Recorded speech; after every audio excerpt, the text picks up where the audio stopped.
nyo pera ang binibili ng mga sasakyan nyo! Isauli nyo ang pera sa taong bayan! Hindi namin deserve! Hindi namin deserve ang mga underperformance nyo! Wala kayong karapatan na tawagin na honorable dahil wala kayong honor! Mga putang ina! Lumabas kayo dyan!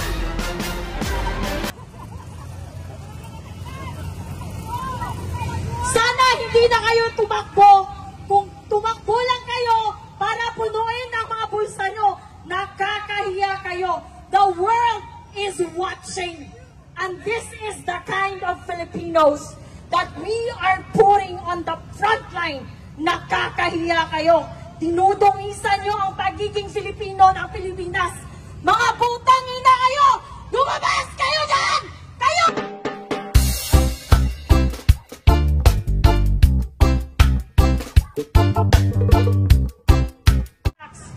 On a daily basis, 200, multiply it by 100 million, ang yaman ng Pilipinas.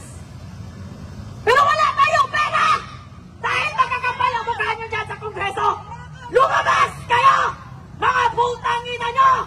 Mga makakapal ang mukha! I do not understand. I cannot wrap my head around the fact. Paano nyo naiisip? Paano nyo hindi naiisip kung gaano kayo ka-immoral? Kung gaano kayo ka-demonyo? Nagpapakasasa kayo sa perang hindi inyo? Tumakbo kayo para maglingkod. Just reminding you, sir and ma'am, tumakbo kayo para maglingkod, hindi para magpaglingkuran. And don't start with us honoring, telling you, addressing you as honorable. Kasi between you and the taong bayan, you are the least. You are the least organization with honors. With honors, you don't have any, zero. You don't have in any honors. Wala kayong mga moral, wala kayong mga immoral kayo, mga makakapal. I am so frustrated. I am so angry beyond angry. Nakakaputang ina kayong lahat dyan sa House of Representatives. Mamatay na sana kayong lahat, tamaan kayo ng kidlat. Super ang pangbababoy at panggago nyo sa mga Filipino. You're treating us like an idiot. Like you don't have access to information. You're treating us as someone as imbecile. Dahil nga namin sumugod ngayon at sunugin ang mga kaluluwa nyo dahil napilong kayo sa impyerno, mga putang ina nyo. Tingnan nyo. Ito, mga drivers, mga minimum wage earners, sila ang nagpapakain sa'yo.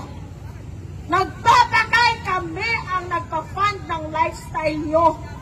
Mga putang ina. Ano ginagawa nyo dyan sa Senate? Ano ginagawa nyo dyan sa Congress?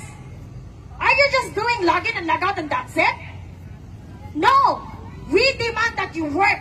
You work diligently, you work morally, and you work hard for the Filipino people, for you to earn our trust, because you just don't deserve our trust and respect. I don't think so it's gonna happen anytime today. Mga makakapal ang mukha nyo. At sa mga kababayan nating police and armed forces of the Philippines, sir, with all due respect, I know naiipit kayo. Naiipit kayo kasi ang chief of command nyo nakakabutang ina. But then you're bound by your service, and you're bound by your contract, and you're bound by your employment. But please, this is beyond insane. This is beyond insane, mga putang ina! This is beyond insane! Ang kakapal na mukha nyo, lumabas kayong lahat. Yung mga sasakyan nyo, hindi nyo sasakyan yan. Sasakyan namin yan. Dahil kami ang nagbabayad ng mga sasakyan nyo. Ilang sasakyan ang gusto nyo? Mga putang ina nyo. Ilang bahay sa Forbes Park ang gusto nyo? Napakahirap namin dahil ninanakaw nyo ang pera na para sa amin. We're not asking for private jets. We're not asking for Balenciaga just like your wife and mistresses. We're not asking for Chanel. We're not asking for travel abroad in Europe, in Edinburgh, in Scotland, in Italy, in Paris. We don't want that. We just want the basic services. Hospital, working hospitals, with medicines, and with working medical professionals. Paid by Filipino taxes. Yun lang. Bare minimum lang. Basic standard, hindi nyo maibigay? What kind of employees are you? Bumaba kayo dyan. Isarado nyo yung Kongreso! Wala na mga ambag yan sa mga Filipino. Walang ambag. Zero contribution. Pinapalamon lang namin kayo. Mga kapal ang mukha nyo. Sino sasakyan yan? Pinapalamon namin kayo. Wala kayong ambag. Wala kayong ginagawa. Hindi kayo nagtatrabaho. Nagnanakaw lang kayo. Araw-araw. Yun lang. Yun lang ang ninanakaw nyo. Sino yan ang lumabas sa Kongreso? Yan ba ang aming honorable magnanakaw? Putang ina mo! Pinapalamunin ka! Kung merong batugan at palamunin, hindi yun ang mga standby. Ang palamunin at batugan ay nasa Kongreso. Mga putang ina ang kakapal ng mukha. Magmi-meeting kayo sa Malacanang, mag-order kayo ng buffet, ng steak, ng caviar, and for what expense? From our hard-earned taxes. Ikaw, sir, you're working hard. Pera mo ang ginagasto ng mga putang inang ito ng nasa Kongreso. Isara nyo yan! Isara nyo ang Kongreso! Walang ambag dyan sa Pilipino! Putang ina! Harapin nyo kami dito! Harapin nyo, mga coward kayo, mga coward, mga walang bayad. Mga walang bayad. Nagtatago kayo sa inyong mga security. Nagtatago kayo sa House of Congress. That is our hard-earned. That building, we paid for that. Those cars, we paid for that. Maybe even the air you fucking breathe, we paid for that. The very least that you can do is to provide the basic services for ordinary people. Yet, you are so fucking incompetent that you don't know how to do that. Para kayong kaklase ko nung elementary. Andun sa klase, hindi nakikinig, bobo na nga, hindi pa nag-aaral, pumupunta lang sa paaralan para sa baon. Bakit ganyan ang mga kongreso natin? Bakit ganyan ang mga congressman natin, mga putang ina? Ito ang pakiusap ko sa mga kababayan ko. Dalawa, I have two requests from my fellow Filipinos. Una, please, let's have a fucking standard when it comes to voting. Tingnan nyo si Lito Lapid. Quiet as a mouse. Tingnan nyo si Risa Ontiveros. Diba? Ang ingay. Nakakarindi.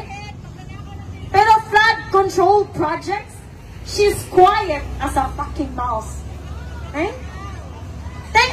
Eto, viral ko na video. Tito Soto, my God, dear, I'm here. I'm finally here, Tito Soto! I'm here! And I'm gonna say it again. What makes you qualified to become the Senate President? You don't belong there. You belong in Itbulaga. You cannot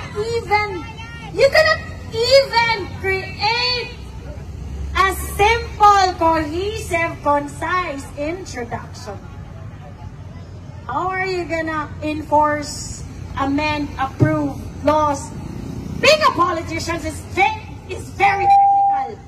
It's being very technical. Kapag bobo ka, umalis ka na dyan. Well, anyway, sabi nga nila, intelligence is limited. Stupidity is endless. Unfortunately, meron tayong endless supply of stupidity, both in the House of Congress and in the Senate and in the executive branch. Nakakaputang ina nyong lahat. Hindi nyo pag-aari ang Pilipinas. Hindi nyo pag-aari ang taxes namin. Hindi nyo pag-aari ang mga Pilipino. Tumigil kayo, bumaba kayo, isauli nyo ang mga perang ninakaw nyo. Matanong lang, nasa na si Martin Romualdez? Balita ko raw. He deregistered his private jet. Is that true? Patanong sa mga tuta mo dyan sa Kongreso. Tanongin mo sila. Pakitanong sa mga tuta ni Martin Romualdez dyan sa Kongreso. Where is your fucking boss right now? Did he go abroad with his stolen money? And he's not gonna come back here? Ito, tandaan mo, Martin Romualdez, we will not forget. Not even sa mga anak mo, sa mga anak ng anak mo, at sa mga anak ng anak ng anak mo.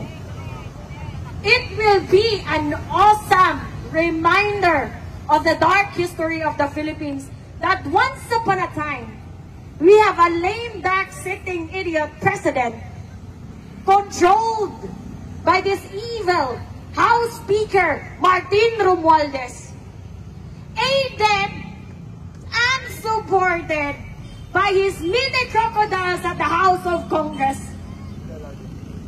supported by the senators na walang magawa sa buhay kundi maging achievement ang pagsisisi, paninisi sa previous administration. Wala na ba kayong achievement na iba?